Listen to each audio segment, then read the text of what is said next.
Kwame, once a successful businessman in the bustling city of Accra, now finds himself on the brink of collapse.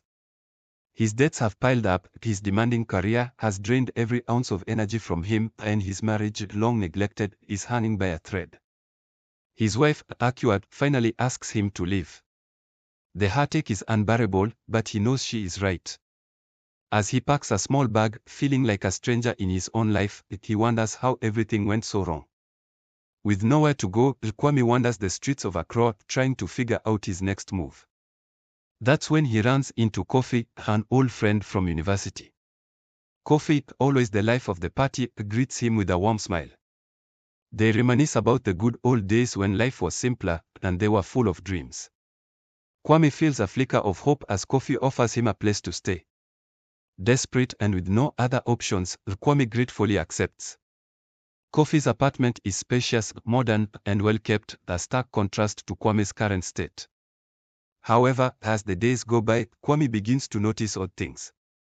Kofi's mood swings are unpredictable. One moment he is cheerful and the next, eerily silent or unreasonably angry.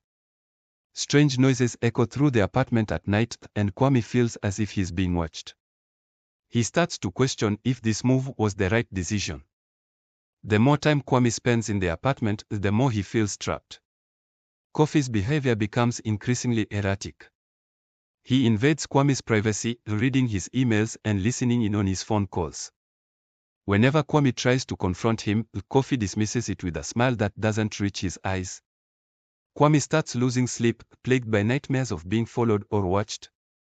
The apartment, once a refuge, now feels like a prison. Just when Kwame thinks things couldn't get worse, Accra calls with devastating news that shatters his last shred of hope. The one thing he had clung to is now gone. Overwhelmed, Kwame feels himself sinking into despair.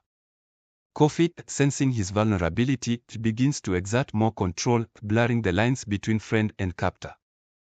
Kwame realizes too late that moving in with Kofi may have been the biggest mistake of his life.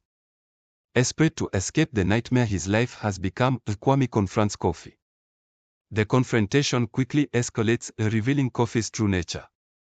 Kofi's charm gives way to a chilling coldness as he admits that he never intended to help Kwame. Instead, he wanted to control him, to revel in his misery.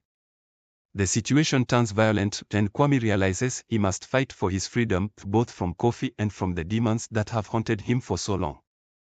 After a harrowing struggle, Kwame finally escapes the clutches of Kofi and the suffocating darkness that had enveloped his life. He leaves the apartment battered but not broken, determined to rebuild his life from the ashes. As he steps out into the morning light, he feels a renewed sense of hope. He knows it won't be easy, but for the first time in a long time, he believes he can start again.